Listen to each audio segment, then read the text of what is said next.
Jovens, eu sou o Marcelão e esse é o Jogos e Algo a Mais. Hoje vamos falar de Airship City, um jogo bem diferente que fala sobre dirigíveis, sobre zeppelins, né, em uma cidade nas nuvens, né? Então, a cidade está nas nuvens e a locomoção entre as várias localidades é feita através desses fantásticos dirigíveis, que são os zeppelins, né? Cada jogador recebe aí 2 zeppelins já dispostos no tabuleiro, recebe 2 recursos de madeira, 2 minérios, 2 ouros e o número variável de engrenagens. O primeiro recebe 3, o segundo 4, o terceiro 5. Cada jogador tem acesso a essa área aqui. O jogo se desenrola ao longo de 5 grandes rodadas, onde cada rodada tem 4 etapas. E essas etapas são rodadas onde o jogador efetivamente joga. Ele simplesmente mexe o seu zeppelin para uma região, executa aquela ação e pronto, né? Então, o jogador simplesmente sai daqui, que é o porto, né, o aeroporto, vamos dizer assim, movimenta-se para um lugar, chegou aqui, nesse lugar, por exemplo, ele coleta 2 minérios e aumenta aqui a sua quantidade de minérios, ele vira para dizer que acabou. A segunda jogada dele, com o outro zeppelin dele aqui, não pode ser para esse mesmo lugar, mas ele pode usar esse lugar como uma parada, então ele daqui vem para cá. E aí ele usa o lighthouse, que é o farol. No farol, você agrupa as suas aeronaves no mesmo lugar para você fazer uma próxima manutenção, né? Nós temos ainda aqui as florestas, que vão te dar 3 recursos de madeira. Nós temos as minas, o vale, aliás, né, que vai te dar uma madeira e um metal. Tem aqui um guild hall, onde você constrói novos zeppelins. O coração do jogo, né, que seria o estaleiro, onde você constrói zeppelins. Como é que você constrói zeppelins? Os zeppelins são variados tipos e diferentes categorias, de madeira, de metal ou de ouro, né? E ele tem custo para o pequeno, para o médio e para o grande, para o luxuoso, né? No pequeno, de madeira, por exemplo, 4 madeiras e 2 engrenagens. O tamanho médio são 8 madeiras e 4 engrenagens. E o grandão, o luxuoso, são 14 madeiras e 7 engrenagens. Aqui no tabuleiro você tem acesso a 10, mas você pode liberar essa tabuleta aqui para ter acesso a mais recursos, vamos dizer assim. Quando você constrói um zeppelin, você simplesmente marca isso aqui. Então aqui, por exemplo, você gastaria os recursos, né, e marca que você tem o zeppelin.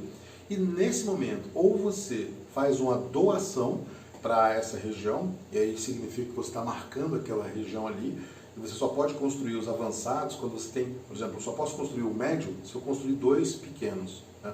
E se eu não quiser fazer doação, eu posso vender. O custo está aqui em cima, então o primeiro zeppelin de madeira, o mais barato, custa 3. Você vendeu, ele baixa para 2, você aumenta aqui em 3 dinheiros os seus recursos, né? Essas tabuletas, para você liberá-las, tem um lugar aqui que é o workshop. Então, se você chegar aqui, automaticamente você paga os recursos, né, e remove essa tabuleta. Além de você ter acesso a uma quantidade maior de recursos, essa tabuleta vai te dar 3 pontos de vitória e você vai poder virar uma dessas plaquinhas. E aí agora ela vira uma placa especial e quando você chegar nela, você ganha um recurso a mais, por exemplo, né? E cada tabuleta dessa tem acesso a algumas placas, né? Então, por exemplo, essa aqui obrigatoriamente é madeira, né? A floresta é madeira, então você virou, chegou aqui, automaticamente você ganha. Ah, mas como é que você vai marcar? Não, você não vai marcar, apenas você sabe que quando você for na madeira, você pega uma madeira a mais, ao invés de pegar 3, você pega 4, certo? Além de fazer as donações, que vão te dar a maioria e vão te dar desconto nas próximas construções, você pode fazer as construções aqui embaixo. Então aqui, se você chegar no arquiteto aqui, ó, no escritório do arquiteto, você pode pagar e fazer uma dessas construções. São construções bem mais caras e que te dão pontos de vitória maiores, né? 4 pontos de vitória no final do jogo, passa a ser muita coisa. Para todos esses lugares existe a questão de maioria. Então, um jogador que tem um zeppelin aqui, ele marca aqui em cima que ele tem a maioria. Mas se um outro jogador coloca um zeppelin aqui, essa maioria some. E aí quando você constrói um novo, automaticamente você volta a ter a maioria. E essa maioria vai te dar o desconto. E essa maioria que vai valer no final do jogo. No final do jogo, quem tiver mais maiorias aqui, construções de zeppelins no caso, vai ganhar uma pontuação de vitória, o primeiro e o segundo. Quem tiver feito mais construções aqui e dessas plaquetinhas também. E contrato. que é aqui no marketing que você pega, né? Você pode chegar aqui e você pode pegar um desses contratos. Esse contrato aqui, por exemplo, você tem que ter 2 madeiras, um ferro e uma engrenagem.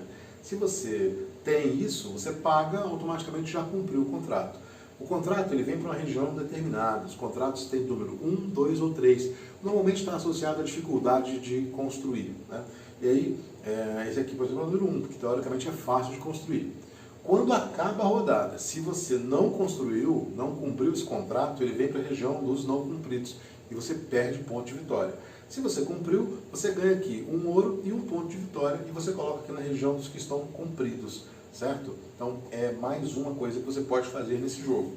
Além disso, se você conseguiu construir 3 zeppelins de madeira, ou de metal, ou de ouro, você pode liberar essas plaquetinhas, e as plaquetinhas vão te ajudar ao longo do jogo. Então essas plaquetas, elas ficam aqui, nessas regiões, e uma vez no turno, você pode usá-las. Essa aqui, por exemplo, o seu zeppelin anda uma a mais. Usou, você virou dizendo que você não vai usar mais. Essa aqui, você ganha um recurso a mais aonde você for. E essa aqui você pode trocar os recursos um por outro na ordem, na hora que você quiser. Uma vez também por turno, certo? Então, esse é um jogo relativamente simples, onde você vai simplesmente andar para um lugar, fazer a ação do lugar, virar dizendo que acabou a sua ação e pronto. A coisa que eu acho mais interessante nesse tabuleiro é que ele é totalmente moldável, né? Ele é aleatório no começo do jogo, não faz a menor diferença as placas onde ficam e você tem uma movimentação especial. Você pode pagar uma engrenagem para fazer com que uma coluna suba ou desça, ou uma linha ande para a esquerda ou para a direita. Então, paguei uma engrenagem, eu quero que tudo isso aqui suba. E aí, esse aqui vem aqui para baixo. Ou ainda, que isso aqui tudo venha para a esquerda, né? Ah, mas tem zeppelins aí, não tem problema, o zeppelin vai junto, né? E você pode fazer isso quantas vezes você quiser. Então, você não tem nunca, você não vai nunca ficar encalacrado, né? Sem poder se movimentar, porque você tem condições de, mexendo as engrenagens, trocar aí a sua posição de lugar. Por isso que o segundo jogador começa com mais engrenagens, o terceiro com mais engrenagens ainda, para você ter mobilidade no tabuleiro, certo? Esse é o jogo, ao longo de 20 rodadas, ou se alguém conseguir colocar a maioria nos 9, ou se alguém conseguir construir 3 prédios, o jogo acaba. Então, é um jogo que não dura tanto tempo, porque são ações muito simples. Ou você anda e pega, acabou a rodada. Próximo. Quando acaba a rodada, começa uma nova, esses bônus aqui são disparados. Então, na segunda rodada você tem um bônus, na terceira, na quarta e na quinta. Esses bônus auxiliam o jogador porque dão alguma coisinha a mais aí para você conseguir, né, alguma coisa. E aí, quanto mais zeppelins você tiver, você pode ter no máximo 4, mais ações você vai ter. Então, é um jogo que o tempo todo você está lidando com isso e comparando, vendo o que você pode fazer com os outros, pegando um contrato melhor, enfim. O nosso algo a mais fala justamente sobre os dirigíveis, né? Principalmente para quem é novo, nunca viu isso, né? Os famosos zeppelins de antigamente. Zeppelin é a marca, né? Porque o Conde von Zeppelin, em 1908, gastou muito dinheiro para fazer os zeppelins, os dirigíveis, que são, na verdade, grandes aerostatos, né? Ou seja, máquinas voadoras que você pode dirigir, que você pode guiar, né? Então ele tem um motor, uma propulsão própria e ele é volumoso, ele é grandão, porque tem gás ali dentro e é um gás que é inerte, né? Ou hélio ou hidrogênio, e é menos denso do que o ar. Diferente dos balões que são muito populares, que você bota ar quente, aquele ar sobe, você não tem como guiar aquilo ali, você está ao sabor do vento. Os dirigíveis não, você dirige, você consegue controlar com o leme para onde que você vai. Então, em 1908, esse Conde von Zeppelin gastou muita grana e conseguiu fazer 5 grandes dirigíveis, né? E era justamente a primeira companhia aérea que existia. Não existia um avião ainda, né? Então, isso aí foi uma inovação tecnológica absurda para a época. Mesmo que antes já tentaram fazer de outros modelos, por exemplo, Santos Dumont circundou a Torre Eiffel em 1900 com um dirigível desse, né? Isso aí é a base do começo, né, da aviação, que não existia. Mas você tinha condições de fazer dirigíveis. Foram utilizados na Primeira Guerra Mundial. Em 1928, você tem aí o LZ-127, né, Zeppelin. já é um monstro, 213 metros, já carregava aí 50 pessoas com a tripulação e fazia viagens longas. A viagem de Frankfurt até Nova York durava 112 horas. E era uma viagem confortável, você tinha lá toda a estrutura de cama e tudo, e uma viagem longa, né? 112 horas, quer dizer, você tinha muita autonomia para fazer isso. E, obviamente, você precisava ter um campo legal para aquilo aterrissar. Não existiam pistas para decolagem e aterrissagem. Isso foi começando a se pensar e se estruturar ainda em 1927. O maior Zeppelin, né, o grande dirigível que existiu, foi justamente o NZ-129, chamado de Hindenburg. E ele durou até 1937, quando ele vai aterrissar, vamos dizer assim, e ele simplesmente pega fogo, ele explode. E aí é o fim da era dos Zeppelins, né? Porque primeiro você já tinha uma aviação existente, que de 1904, 1905 até 1930 ele consegue ter já maiores possibilidades, né? As invenções tecnológicas, as revoluções tecnológicas na aviação foram suficientes para o Zeppelin cair na obscuridade. O Zeppelin, o Hindenburg, né, ele era muito grande, 247 metros de comprimento, né? Então, quer dizer, muito grande, viajava mais lento do que o avião, né, e carregava menos gente. O Hindenburg carregava ainda 70, 80 pessoas, né, mais a tripulação. Então, quer dizer, era muita gente para a época. Mas com o advento do avião, e aí a aviação comercial e tudo que se desenvolveu na aviação no período de guerras, você tem que é muito mais barato você colocar o avião para voar ali do que colocar um dirigível desse que pode explodir como o Hindenburg explodiu, né?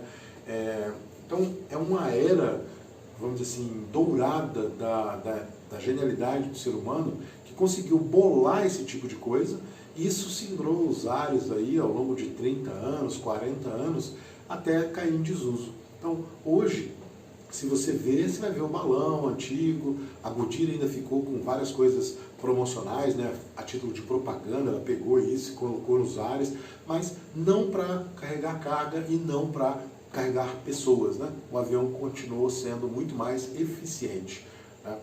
Se você gostou do vídeo, gostou da história, dê o seu joinha, compartilhe com amigos, se inscreva no canal.